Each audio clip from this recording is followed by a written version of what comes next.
calm after the storm. Call me a brand whore, but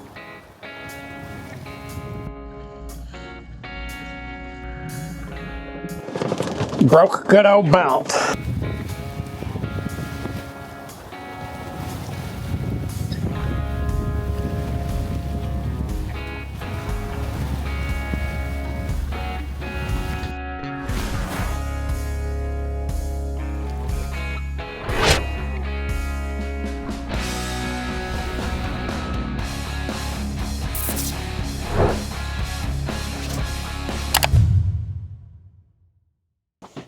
Alright y'all, it is now the calm after the storm. We have been hove to for about 36 hours and it's calmed down. So it's time to go ahead and get these whisker poles up. And we're doing it a new way because when we were in Bora Bora, John Kretschmer was there and he helped us out and he taught us a different way to do our whisker poles that might help us get a little bit better of a sail angle. But first, previously on Sailing Tela Ru, we set sail from one of the dreamiest places we've ever been, Bora Bora.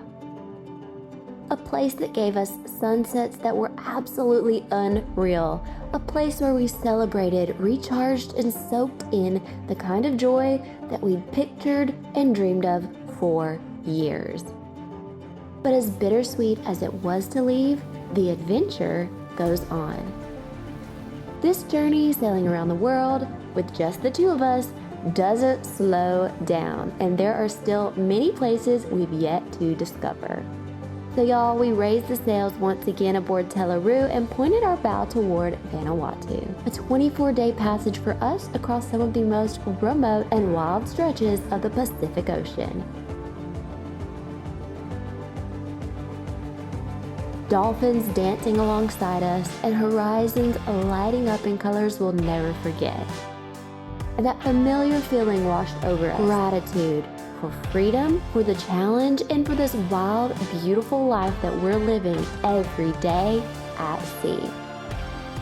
But not every day out here is calm seas and postcard views. Around the south of Tonga, we ran straight into it. A powerful system that forced us to make a choice. So we heaved to, let Tela Ru rest, and let ourselves rest. And for over 30 hours, we drifted, holding steady as the wind and sea thrashed against us. Not out of fear, but out of respect for ourselves, because sailing around the world is not just about pushing forward, it's also knowing when to pause and listen and give yourself and your partner and your boat the space to breathe. That twist did not set us back, it actually brought us back stronger. Which brings us to the start of today's sailing episode. So Shawn went ahead and got the motor on, we got turned in the direction that we actually need to go, and now we're gonna go ahead and get the staysail pulled in.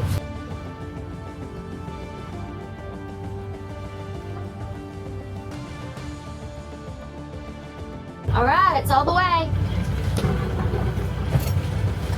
The staysail is all the way furled in, as you can see. And now Shawn is gonna go ahead and get all the lines ready for getting the two whisker poles out. We don't actually have very much wind now. Like I said, it is calm now. We have literally 3 knots.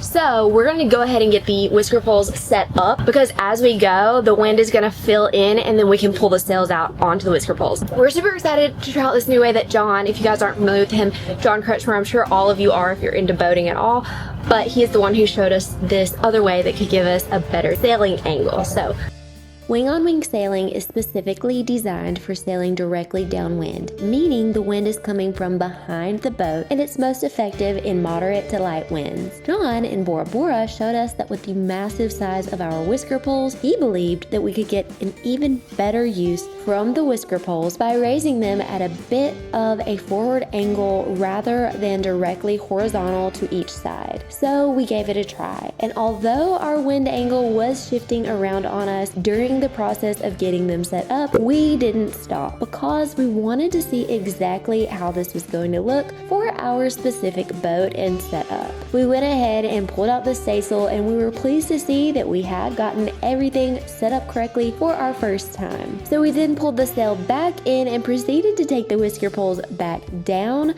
because the direction of the wind completely changed during our setup, and we were at a great angle for sailing with our Genoa without the whisker poles up. But I must say that we were really excited to have gotten the practice in while at sea, getting it set up on this new angle for us, and we're excited about the increased downwind performance we will be experiencing going forward.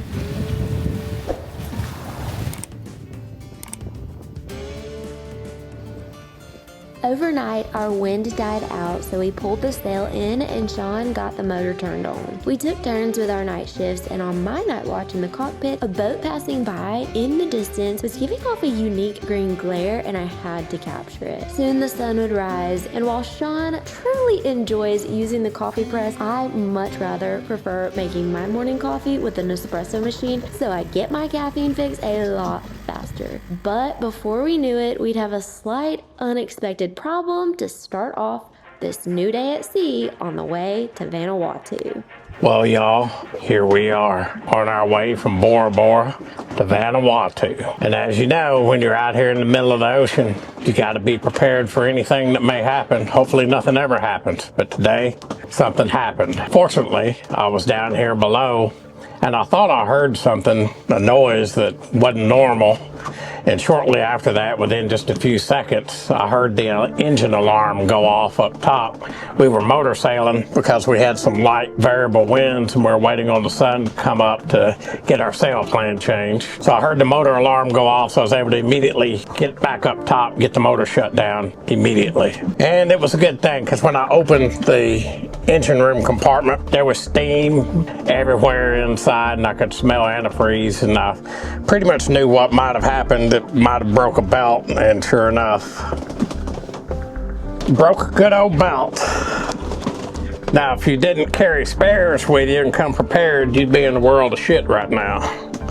But fortunately, on good old Tela Ru, I have a spare belt, and not only do I have a spare belt for this one that broke, I have another complete set of belts for the engine. So we are really prepared for anything that could happen out here. I've got a bunch of spares. We spent thousands and thousands of dollars before we left Europe and crossed the Atlantic for the second time, knowing we were headed for the Pacific. So we've got starters, alternators, belts, thermostats, water pumps, you name it. Pretty much anything happens to this motor, we can fix it out at sea. And looking at this belt, y'all, it doesn't say Volvo on it, so it appears that somebody at some point when they serviced this motor and changed the belts might have put a non-branded belt on here. I don't know.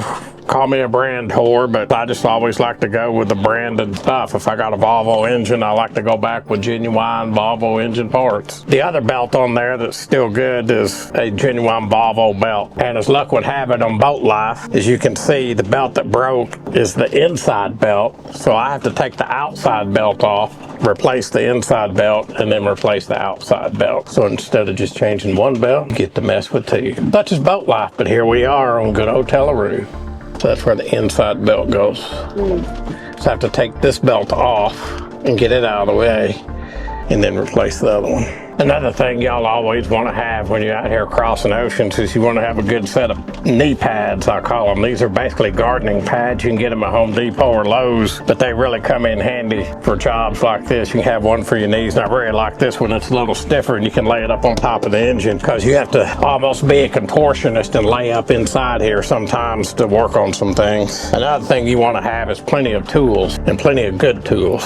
And one of my go-tos that I always have ready to go is my good old snap-on wrench set. And if y'all watch the channel and you know that I like some mighty fine bourbon, and let me tell you, these snap-on tools are some mighty fine tools.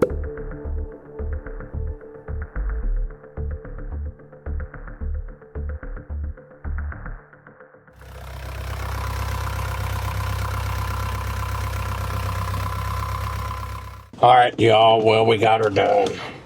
We got the antifreeze topped off. I always carry plenty of spare juice. This Volvo Penta VCS Ready Mix coolant, handy like a shirt pocket. Got the outer belt off, did a complete inspection on the outer belt. I was a little concerned that the outer belt might have a nick or tear in it from the inner belt slinging off and might have cut it or something.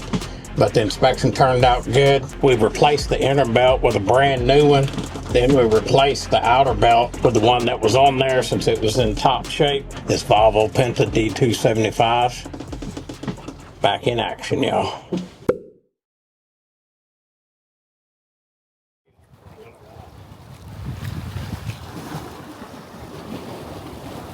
Camera doesn't even do it any kind of justice.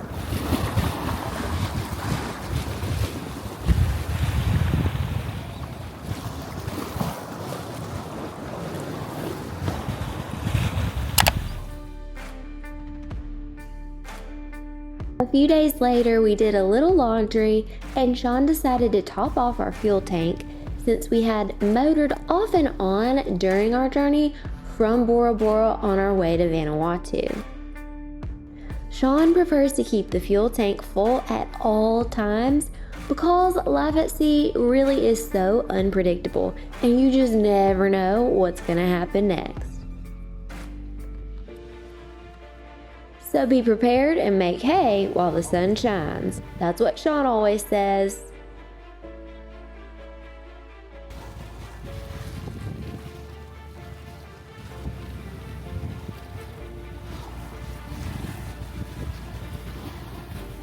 And we can always tell when we're near land because we start to see a few passing boats sprinkled into our days at sea.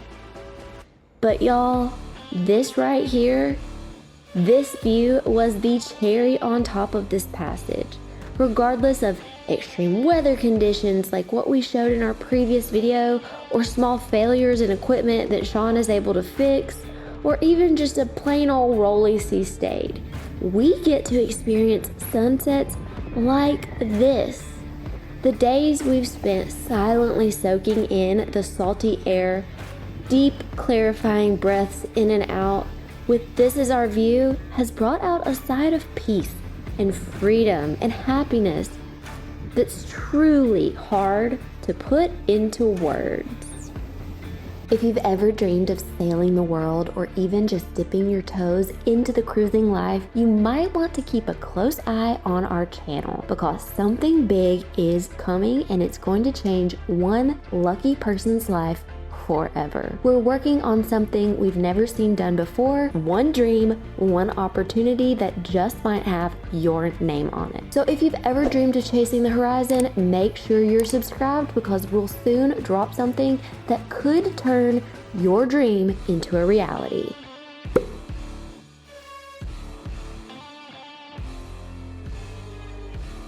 Of course, our last evening at sea on this sailing passage to Vanuatu, we experienced yet another breathtaking sunset across the clear horizon. This is something we choose to never ever take for granted.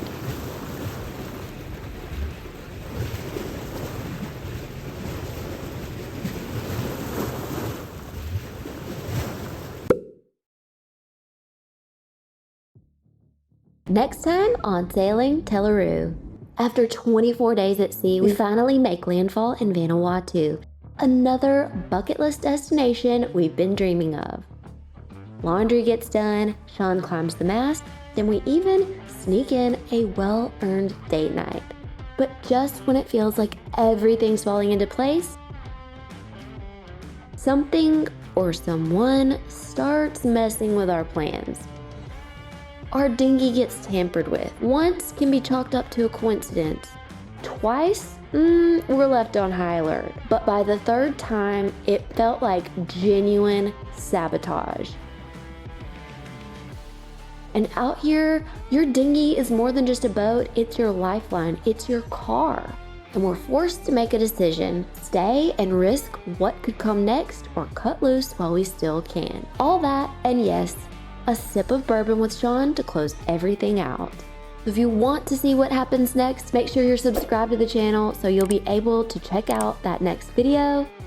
Remember to give us a thumbs up if you enjoyed this video and drop a hashtag Sailing Tela Ru if you made it all the way to the end. And we'll see y'all next time on Sailing Tela Ru.